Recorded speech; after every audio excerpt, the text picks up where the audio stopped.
Welcome everyone to the NCSL webinar, Career Ladder, Move Up the Rungs the Right Way, featuring communications specialist Betty Lochner and sponsored by the NCSL Young Professionals. This webinar aims to provide valuable information on how different generations work together and how young or new legislative professionals can leverage this communication to meet their future goals. We are fortunate to have Betty Lochner to present today. Ms. Lochner is an experienced specialist in performance coaching, interpersonal skills, leadership training, and conflict strategies. She earned her BA in communications and a master's in education from Western Washington University, and is a professional certified trainer in performance coaching. She recently authored her first book, Dancing with Strangers, Communication Skills for Transforming Your Life at Work and Home. Before we turn it over to Betty, we are going to kick this webinar off with a couple of polling questions. So please take a few minutes on your screen to answer the first.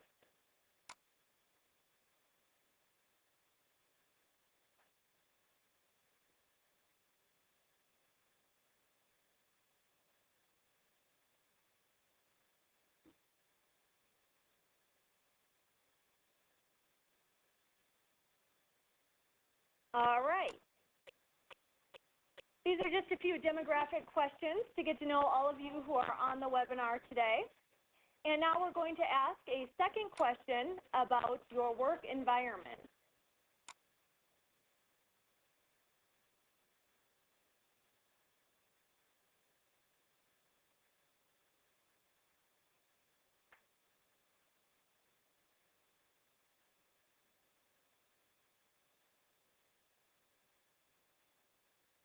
Great. And our final polling question, please take just a few seconds to answer this one.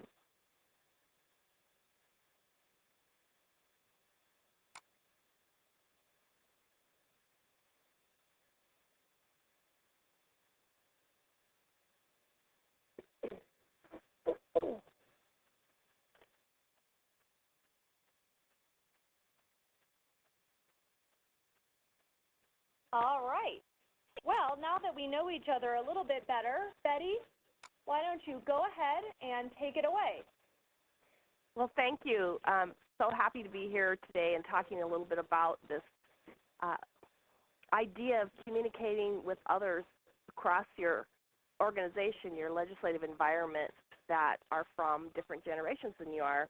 And I think that poll really showed some interesting comment. It went by really fast, and Stacy, maybe you can help remind. I caught that almost 50% of the people that are on the phone today are under the age of 32.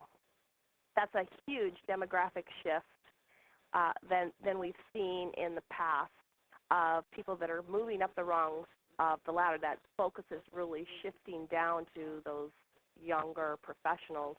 And I missed the next, but there was very few in the over 69 group and even in the boomer group. So it's really demonstrating how important it is to be talking about these issues and communicating with each other. So why we're talking about this today is just to understand how other generations impact what you do. And I think a lot of times we take for granted who we're talking to, and we react in a way that is comfortable for us, and a lot of times that gets us into trouble in terms of communicating in conflict, especially in the kind of environment that you all work in, very high-paced, not a lot of time to work on developing and nurturing and performance coaching and those kinds of things that are so important. A lot of times you're really in a crisis mode or a very fast-paced mode, and so it's really important to kind of step back and think about that. I already talked about this, but I do have a website. You might want to take a note. It'll be at the end, too. There's a lot more information there if we run out of time here and you want more resources. So why do we need to improve our communication across generations? It's really clear, and this statistic is pretty common across research, that most of our communication efforts are not understood, which is pretty overwhelming when you think about that's what we do all day long. Only 30% of what we're doing is actually getting through the way we understood it. A lot of that is because we rely a lot on our words, and most of our communication is nonverbal, and very little of it is that people are actually responding to are what we're saying, but how we're saying it. But also a huge part of it is where we're coming from. And that inherently is the generation that we're coming from. So what we're going to talk about here in the short time we have is understanding that generation gap you have between those that you're working for or that you're supervising or you're working with, learning how to match and pace to different generations, and how small things that you can do can make a huge difference in how you're coming across. And particularly if you're looking at moving up in that career ladder and you're in one of those younger generations, which I see we have almost 50%, probably more like 60 or 70% in those younger professionals that are actually in that situation. So it's more important than ever to really understand, back up and understand a little bit about what that's all about. So here's the 4 generations that we're going to be talking about. I'm sure a lot of you have seen this before. The older generation that's in the workforce today is the traditionalists. Now, we for the first time in history, have 4 generations working side by side. There's a lot of reasons for that. Traditionalists, or sometimes called veterans, they're staying in the workforce longer or coming back into the workforce. And then we have the boomers, which has been traditionally that big, huge group. They're still in the workforce, starting to retire. Gen X is the next group down, and that's a very small slice of the generation. It's kind of the boomlet. And then the Millennials and the Gen Y, that's the younger group, and that group is the population of that group is going to be exceeding the baby boomers here very, very shortly. So we have all 4 working side by side. And if you looked, you can see what the name of yours, some of these are called something different depending on what research you're looking at or what document you're looking at. But these are some of the more common titles that have been placed on them. And what that really means is that group, and it's usually a 15 to 20 year group, have a lot in common that impact how they are at work, as they are in life. But what we're talking about here is how that impact can be a huge influence in how they behave at work. For example, the traditionalists, those are the post-World War II, World War I, World War II. Those folks are up in the 69 to 90 now. They were raised in the Great Depression, World War II, the Korean War, Social Security came, the GI Bill. That's a group that, and when you're thinking about the influences on what generation you're in, think about what you were doing, what was going on in the world when you were about age 10. That's kind of a way to think about it. And know that depending on what source you're looking at, these generation dates change a little bit, and also you may be seeing, as you hear about some of these values and attributes, you may think you fit better in another generation or relate to another generation, and you very may well be based on the experiences you had when you were young and growing up. So I give this to you just as a reference point as we talk a little bit more about it. The boomers, for example, grew up with the Civil Rights Act, the Sexual Revolution, Peace Corps, space travel, assassinations of Martin Luther King, JFK, Bobby Kennedy. Those all had a really big impact on boomers' lives and where they were at that point in time.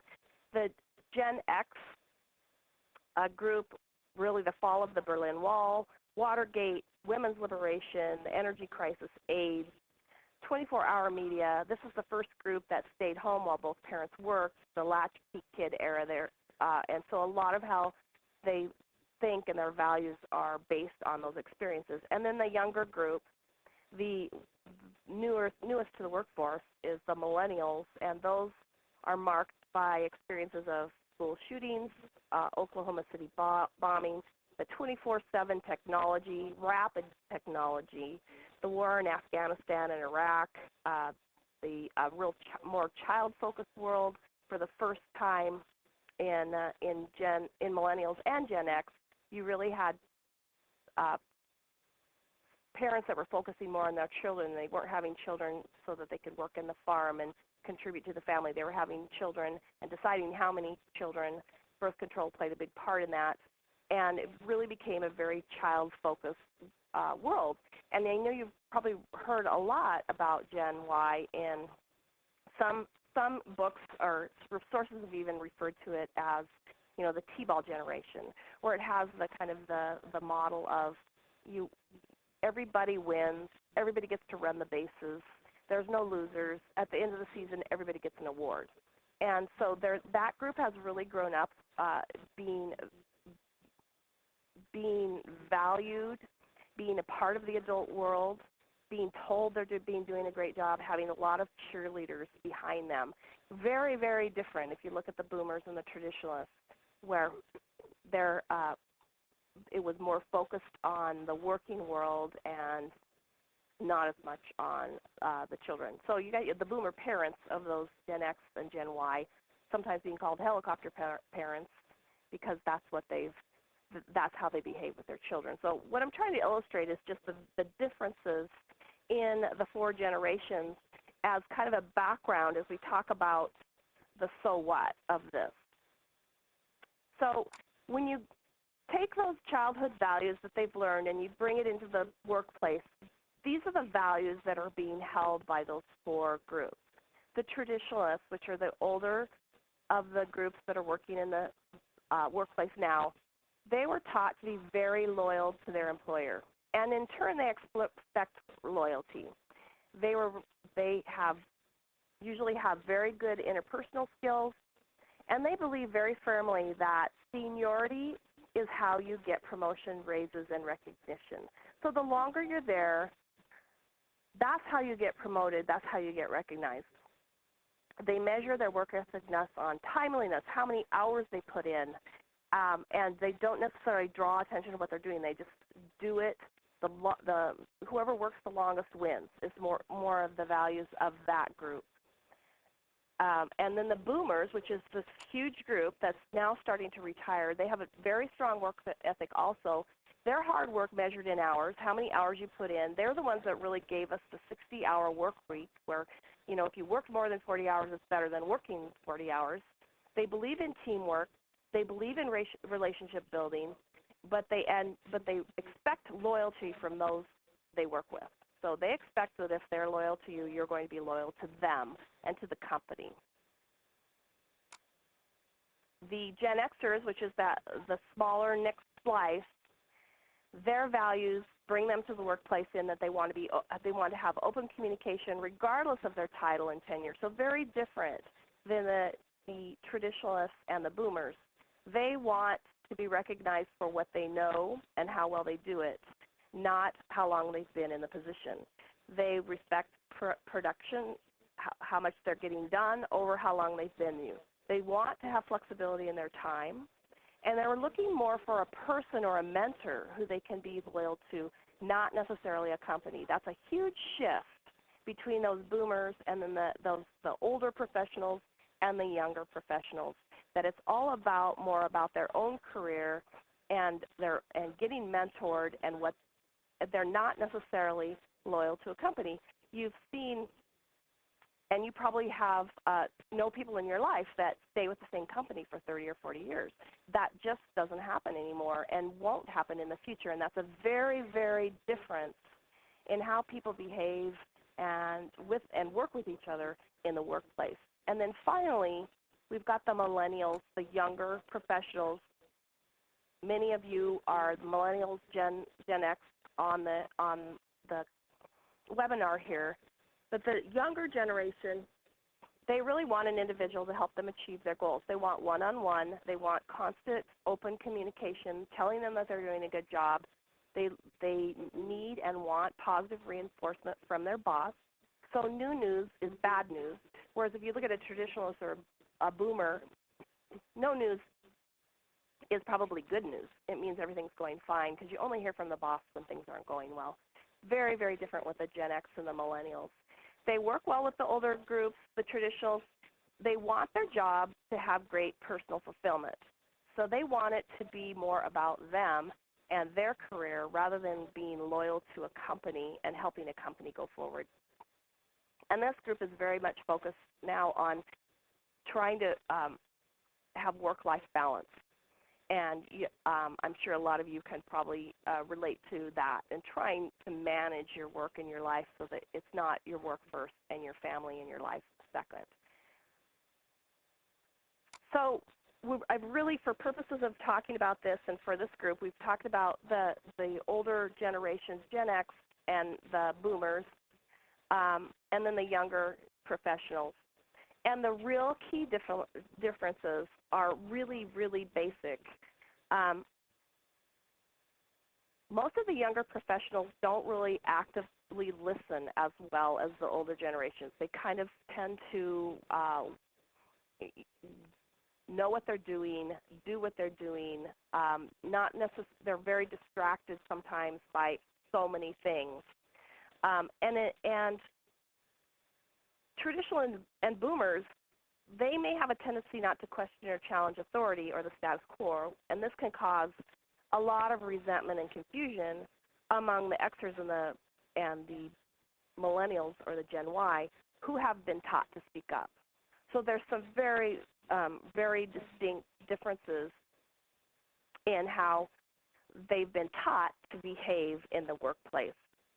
The Gen Xers and the Millennials, the young professionals, have different life experiences, and they communicate differently. And so, therefore, they may fail to actively listen to the boomers and traditionals, and then thereby missing really valuable guidance and information. So if that's one takeaway that you might want to think about today is, how well are you listening to those around you and really giving them the time to tell you what they're trying to say.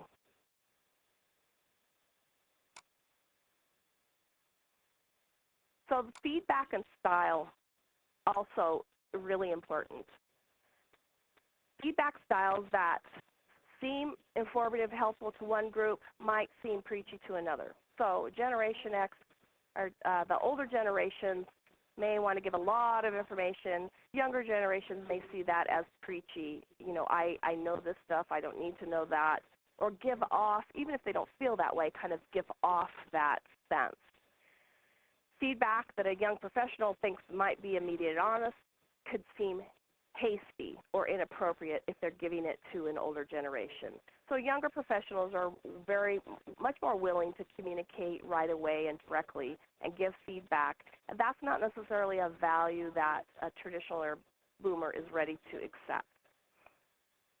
Some of the older generations, the older professionals are told that there's time and place for feedback once a year. And you have a formal sit-down evaluation. And the younger generations haven't been really taught that rule. They want it on demand. They want to know how they're doing as they're going along. And so you can see how some of these kind of natural clashes between the generations can start taking place. So when you have a generational conflict or a misunderstanding between a generation, and I'm sure that everybody that's on the line today has had one or struggles with this, they're always based on unspoken assumptions and unconscious criteria. So it's basically when you're telling somebody something and they're hearing it a different way, you've made an assumption that they understand what you're saying. They've heard something completely different and either been offended or misunderstood. And so we're running around communicating, wanting people to understand our undisclosed expectations without really even telling them what they are. And it can cause a lot of confusion and a lot of friction.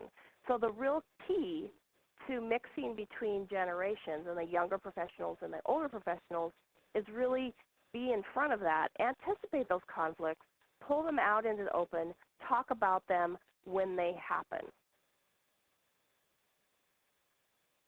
And I'll just say, Stacy, if anybody has questions along the way, a lot of material to cover in an hour. So if people have questions, I'm happy to shoot those in and talk about them. And we will be taking some at the end as well. So I'm going to be giving you a lot of tips and tools here in the short time that we have. And here's one, and that's match and pace. So if you know that you work for somebody, an older professional, and you're a younger professional, and you know that, then it's your responsibility to know who you're talking with and match and pace for better rapport. So I think a lot of times the assumption is that it's the other person's responsibility. And I'm telling you right now, the only person you're going to be able to change is you. You don't have any control over anybody else. But you can respond differently. You can change how you act, what you say, how you listen. You can change your response knowing that the generation you're talking to needs to hear this in a different way or needs to hear it with a different focus. So one of the real tips with the talking with other generations is to really know and recognize that there is a difference in how you communicate, in what's important to you, and the core values that make you behave the way that you behave in the workplace.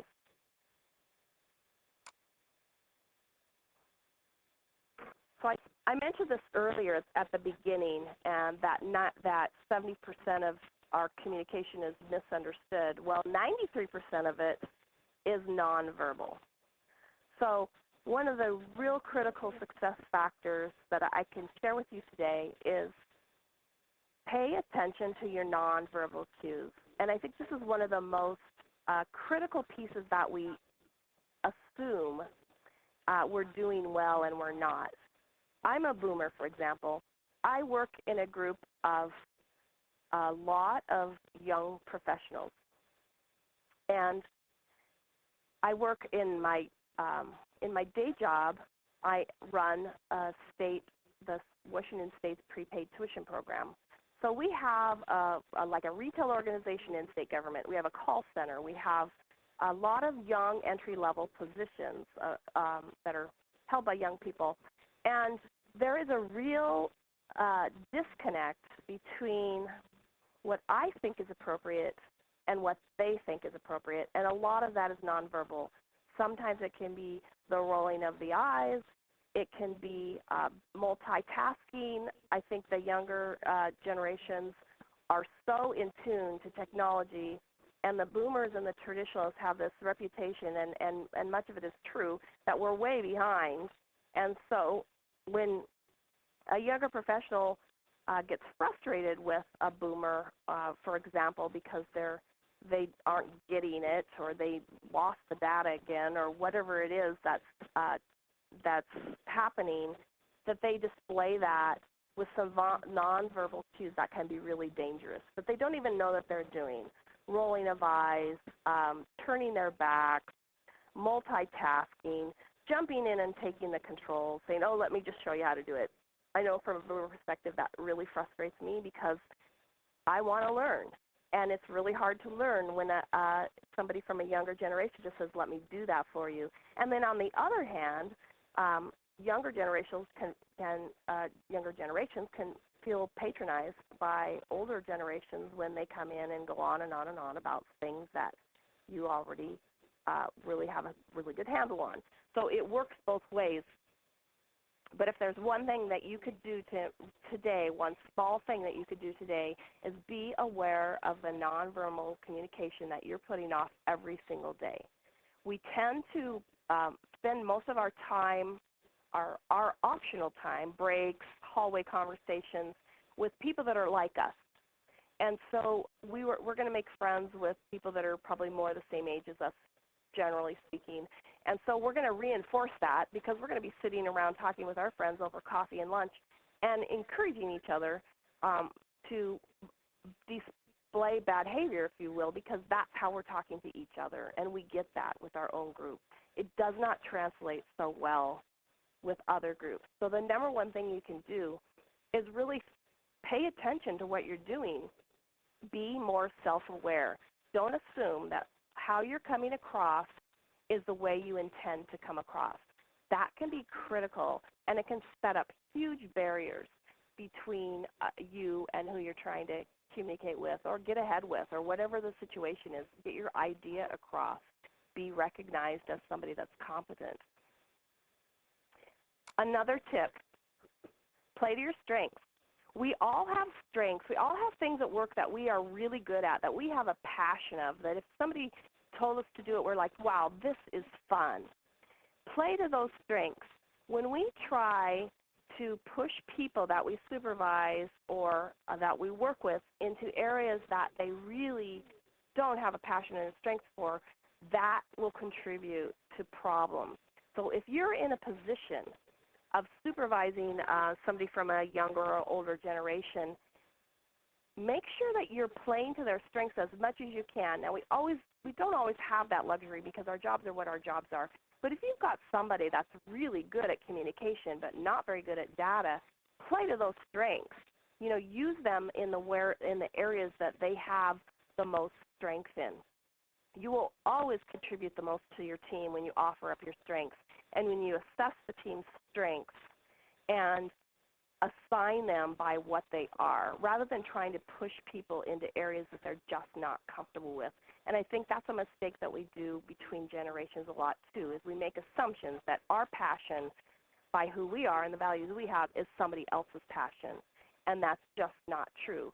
So kind of the second tip I want to leave with you today is really pay attention to the people around you, the people you work with, and are you using people to their strengths? Are you being used to your strengths? And if not, have some conversations about that so that you are getting put on projects that you're doing pieces of your job really well that you have a passion about. That is how you are going to display the greatest benefit to the team. The third tip, and some of us need this more than others, is to pause. And pause is a really powerful communication tool. Basically what that means is it's a moment of time, it's a break before you react. Some of us, like me, I'm kind of a ready, fire, aim type of person. I could have a pause stamped on my forehead or on my mirror or everywhere around me and still struggle with this. Some of us, based on our personality types and some of us are more laid back. Some of us have a better control over this piece. But many of us, especially in these fast-paced work environments like you all work in, we are running quickly from issue to issue and from conversation to conversation. If you just take a second to step back and pause and listen, really listen before you speak, think about your nonverbals, be aware of what's going on you, think about what was being said, don't jump in, don't interrupt, just pause for a short second. It will make a huge difference in how you come across, particularly with other generations. But it's a great communication tip just in general, is most of us don't do that very well. The fourth one is listen first and then say what you need to say. Again, for younger generations, that's a really hard one. For some of us older generations too. But really listen first, hear that first before you say what you need to say. Because a lot of times, we all know that there's kind of three truths. You've got your truth, their truth, and somewhere in the middle is the truth. So if you can use this one reminder, if you will, to listen first to what's being said. I mean, really listen. Don't think about what you're going to say. Don't interrupt. And then say what you have to say. That will also reduce miscommunications, particularly among younger and older professionals, immensely. A lot of younger professionals are very, very quick, very reactive. Some of the older professionals want to be heard. And so, again, I'm generalizing, and I know that everybody is unique and different, and we all feel like we can belong to different parts of these. But for purposes of what the points I'm trying to get across is, and I don't mean to generalize or stereotype, but the reality is that it's true between generations that there are those differences. And the more skills you can have that you actively use, the better you're going to get across and connect and communicate. And then tip number 5, and this is another, excuse me, huge one, and that is deal with stuff when the stuff happens. Most of us are really good at conflict aversion. And I'd say boomers, we're probably the champions. We don't like conflict. We don't like to deal with stuff. So sometimes we're passive aggressive. Sometimes we let things go. And when you do that, you're talking about a little issue that may have started out as a little misunderstanding that grows and grows and grows, and pretty soon you have a pretty big pile, a pretty big mess, a pretty big conflict to deal with. So one way you can do that is when things happen, when something doesn't feel right, when you're talking with somebody, when somebody says something that just doesn't come across right, or your feelings got hurt, or it pushes a button, instead of letting it go and maybe doing walking away and venting to a friend, or being frustrated and telling someone else and doing nothing, have the courage to say, did I understand you right? Or it looks like you might be upset with me. Can we talk? Deal with the issue when the issue happens. Now, I'm not saying don't take a pause first or give yourself time if you're angry or hurt, but don't let those issues go. Don't wait and deal with those issues after they're a big problem, because most issues that happen at work are issues that if they were dealt with when they first happened, when somebody first noticed that there was a problem or a miscommunication or something said that was misunderstood, if you deal with that and talk about it then, you're going to eliminate those built-up conflicts that we can get into, especially when we're in these high-stress, high-paced situations where we don't really have time, and all of a sudden that pile happens rather quickly, and all of a sudden you've got a pile that may go kaboom, and then you've got a big conflict on your hand that takes a lot of energy from a lot of people. And we all know by working with people that if you can prevent issues at work, you're going to save a ton of time, because dealing with personnel issues can take 80% of your time when they come to the crisis stage. So you want to be dealing with stuff sooner rather than later.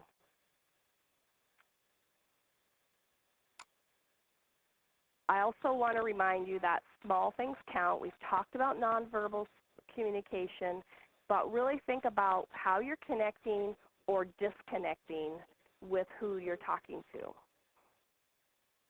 So disconnecting can be things like multitasking, like looking away, or like reading while somebody's talking,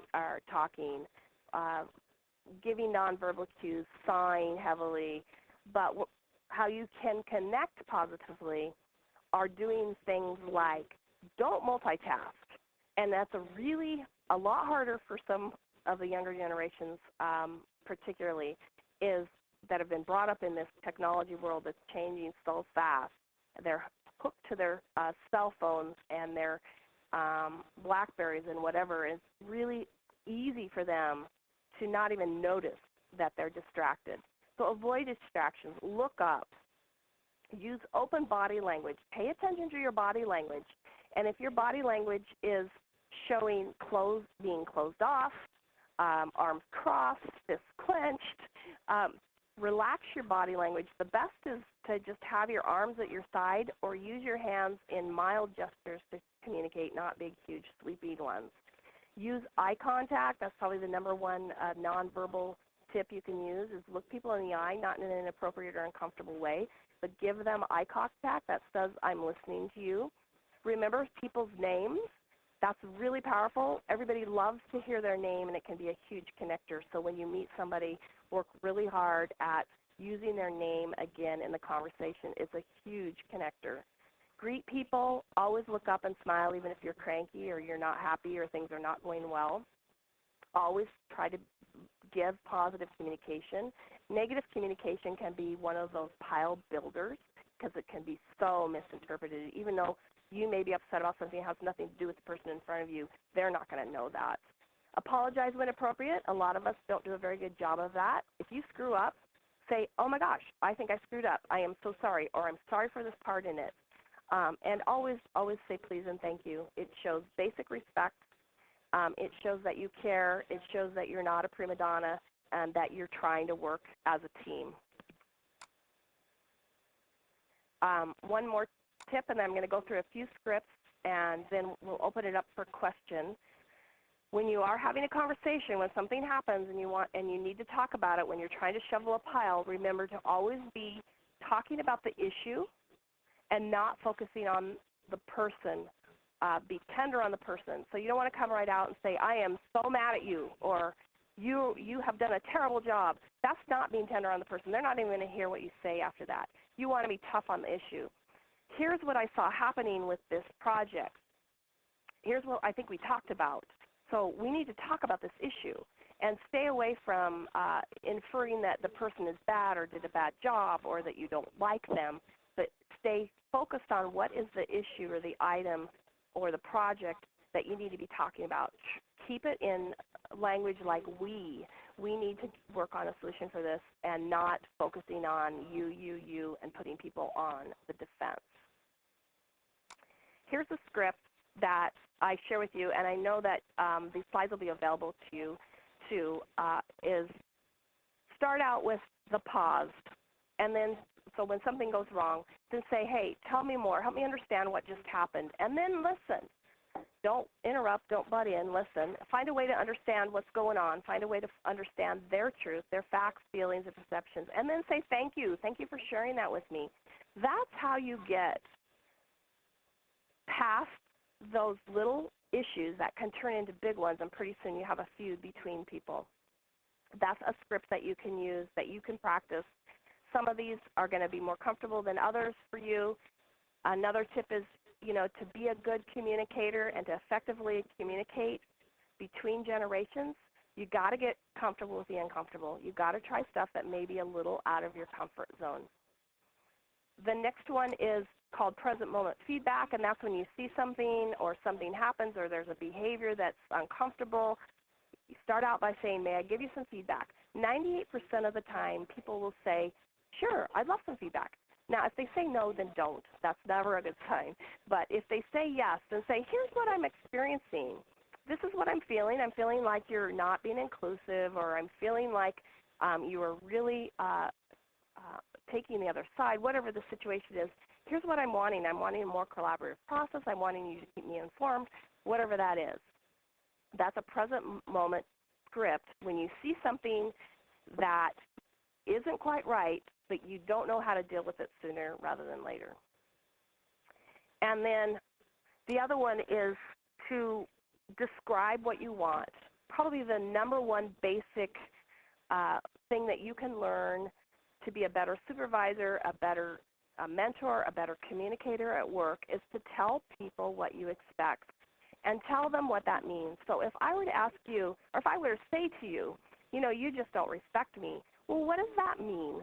Respect could mean something different to every single person listening in today. So what you want to do when you say, I'm feeling like you don't respect me, you want to say, here's what respect looks like. It looks like showing up on time. It looks like looking me in the eye. It looks like not rolling your eyes at me. What does it look like? What does it sound like? It sounds like a voice that's not yelling. What does it feel like? It feels like we're connecting. So when you come across these obscure kind of terms where they mean something to everybody differently, you want to say what that looks like. Or you might want to say, okay, so we need you to be here when we're open. And what that means is you need to be settled in your desk by 8, and you need to take your lunch break, and you need to be back by 5, whatever it looks like to you. Don't make a sweeping assumption that if you tell somebody that they need to be at their desk all day, that they're going to assume that you mean from 8 to 5 when they mean they can wander off and just check their mails whenever they want. Those are really, really common mistakes that we make in assuming that somebody has the same understanding of some word or behavior that we do. And so how you can improve, some of the things that we've talked about, I went over a lot of things really quickly, is Increase your self-awareness. Be aware of what you're doing. Ask people to tell you. Have the courage to say, what can I do better? How can I make you more successful? Assess your skills. Think about some of the things that we've talked about and think what you're doing really well and what maybe you need more help on. Get training just like what you're doing, and practice. Practice getting comfortable with the uncomfortable. Practice communicating better with people that are different than you. Those are the kinds of things that you can do to become a better communicator, to become better understood, and to move up the career ladder. It's real important to just know that information flows in all directions. Everybody has an important play, and successful leaders are going to find a way to let everybody be heard. They're not just going to be paying attention to them or their group or what they're comfortable in. That's kind of the key takeaway. And then one last kind of piece, I'll go through this pretty quickly, but a lot of times young professionals really don't think long term. They get tired of a job and they move on, or they see something, or they're kind of looking for their next thing. And so it's kind of important when you're thinking of your career, here are just some basic questions that you can ask yourself. What do you see yourself doing in 5 years? Can you answer that question? What skills do you most enjoy doing? That's kind of getting at your strengths. What experience do you want? What skills do you want to develop? And once you figure these out, then talk to your supervisor about how you can get opportunities in those areas. If you could make a change, what would it be? Do you see yourself as important or not? Do you want to be a manager or a leader or not? Not everybody's cut out to do that. What areas do you need to develop? How do you prefer to be managed? And how can you reach your potential? So stepping back and kind of taking an assessment of where you are and where you want to be can also be a huge way to boost you along your career ladder, because you need to know first before you're going to be able to articulate and explain to somebody what that looks like to you. And I've gone through a lot of stuff. I could do a whole day workshop on what we've talked about, but I really wanted to get some teasers out there and some tips and some things that you can take away today and use. And I hope the information was helpful. We do have about 45 minutes to take some questions. The slide up now has some information about how you can directly connect with me, and I'm happy to talk with any of you about any of these issues on a one-to-one basis, and you can get to me through my website. So I think, Stacy, do we have questions? Yes. Thank you, Betty, for a great presentation. We now do have some time to take some questions. If you have questions, please type them into the chat box on the right side of your screen, and we will try to answer as many as possible with the time we have left. Our first question that came in was, how do you determine your greatest strength? That's a great question. And one of the ways, there's a couple of great books that are out that Marcus Buckingham has put out on discovering your strengths. And one of them is called First Break All the Rules, then Discover Your Strengths. Those are great, real formal ways to do it. But basically, what you want to do is ask yourself, if you could do anything today, what would be your passion? What kinds of things happen that you get in the zone, that you look up and 2 hours have gone by and you didn't even know it?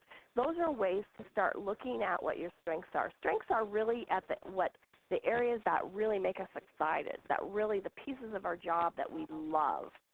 And those are some of the ways to explore it. There are some great resources. Marcus Buckingham has some great ones. He has an inventory you can take.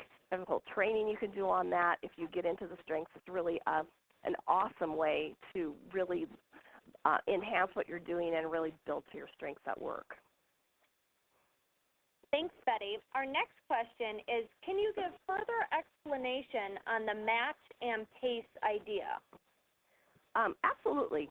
Here's an example of match and pace. And we're talking about between generations, but it can be between personality styles, which is inherent in everybody that we work with. We all have different ways that we communicate, different personality styles. Here's an example of matching and pacing that just happened to me. I I'm kind of, like I mentioned, I'm a boomer. I'm kind of a ready, fire, aim personality. I like things done quickly. I think first and react second, or react first, think second. And I'm married to a person who's really more of an analyzer. He's really more laid back. He really needs to think about things. So, for example, if we're in the car and I say, hey, how about we go to Hawaii this summer on vacation, and we could do this and this, and we've got enough points, and I'm thinking, I'm planning in my head, and I'm getting it all resolved, and I get dead silence. And basically, then I start getting angry. Okay, he's blowing me off. He's not listening. He never listens to me. And you start building these stories in your head. And then about, maybe 5 minutes later, he says, that's probably a good idea. So it's really understanding who you're talking to in their generational differences, in their personality differences, in their communication styles, and matching your pace to them. So a way that I could match in that situation is to know that they need more time to process and think about it. So to introduce it in a more detailed way, for another example is, take the report, if you and have it spelled out, give them time to look at it, to think about it before you give your recommendations or go over your recommendations. The opposite of that would be if somebody that needed more time to think about it, and I went in there, and they came in and gave me this long, belaboring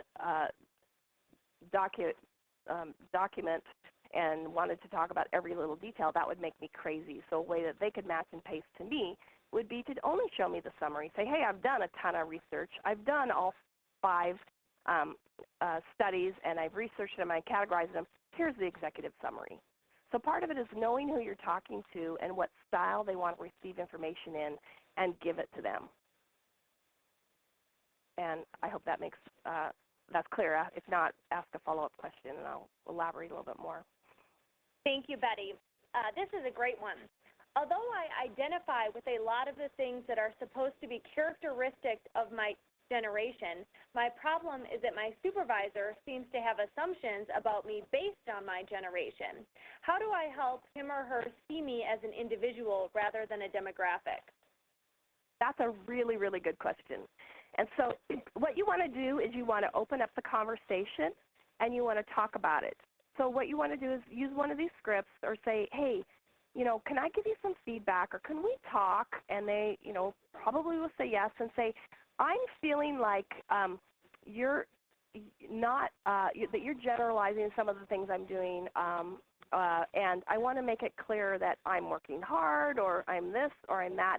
But part of it is opening up the lines of communication and saying to them, what does a successful worker look like to you? Asking your boss that. Say, what can I do to meet your expectations? And are these things getting in the way? Because sometimes, and I know I've been guilty of it too, especially some of the younger generations, when you get distracted by some of their physical appearance. Like, let's say they come in with, really short shorts on, and you said business dress, or business casual. Their idea of business casual is really, really short, and maybe cleavage, and just, wow, you're thinking this is not appropriate. So, but you don't say anything about it. So it's like going in there and saying, what can I do that will help you understand, where I'm coming from? Am I, are there things that are offensive that I'm doing? Let's talk about that and get them the conversation open. Get them to tell you what it looks like and what it feels like. And then you can say, okay, here's why I do this, excuse me, or here's why I dress this way.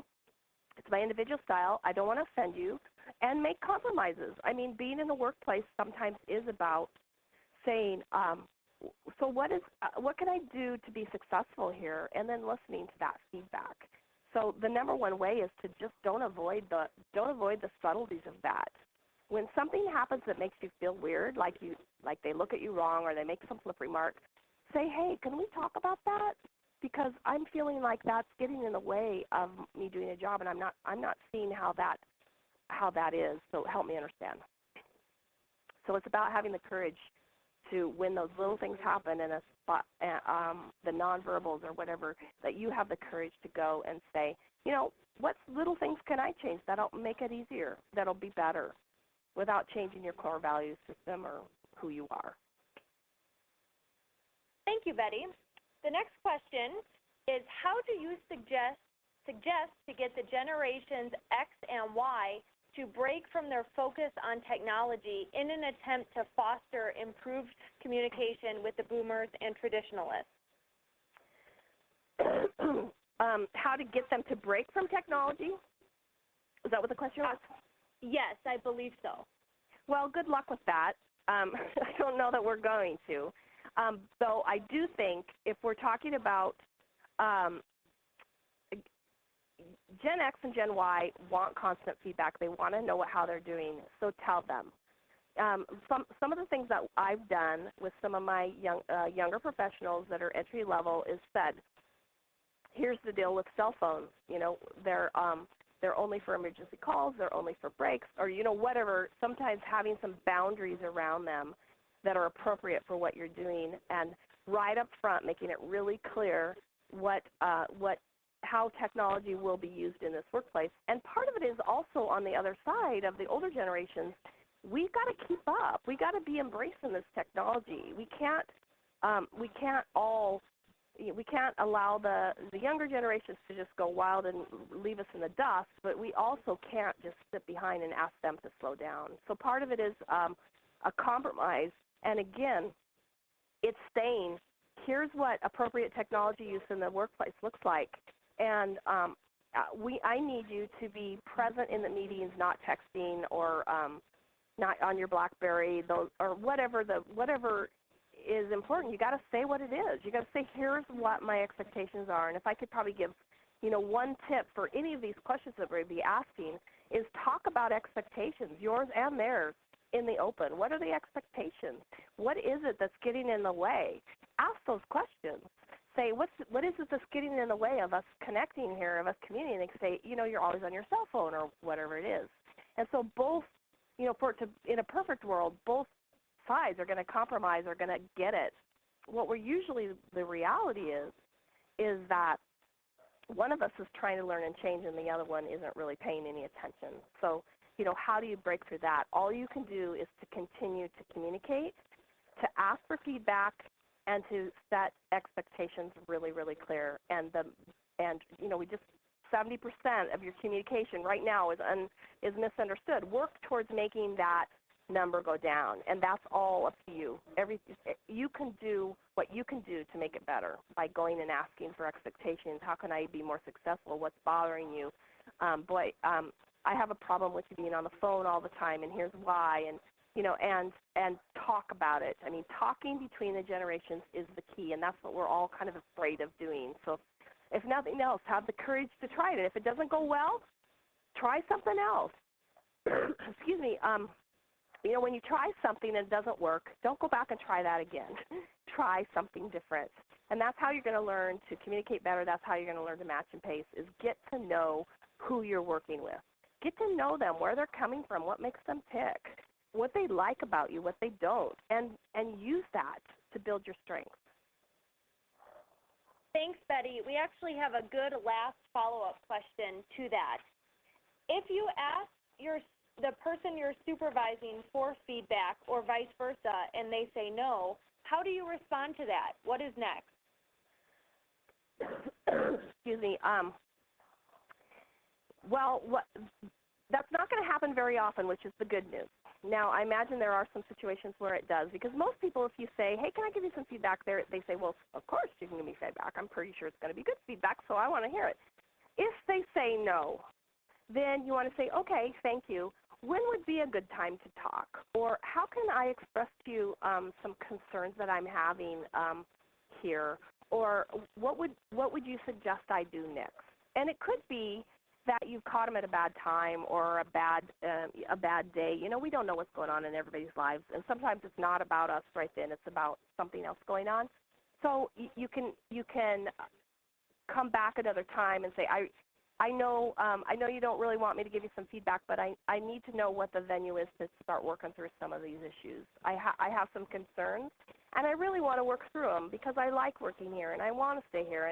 And some of us, we need to remember that we're talking about retention. We're talking about a lot of, miscommunicating among generations can cost a lot of money in training and retention and people getting frustrated and leaving. So we as communicators need to recognize that. So I would say if they say no, then try it again in a different way. If it didn't work that time, go back another time and state it in a different way. Say, I do have some concerns. I'm wondering how the best way is to communicate that. Should I talk with somebody else? Do you want me to write them down? I mean, sometimes people are better in email or a letter or something.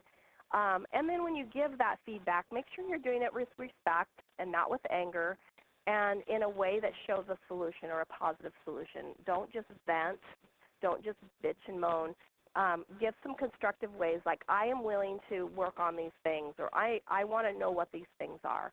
But if something doesn't work, try something else. That's probably the number one key to becoming a better communicator anyway.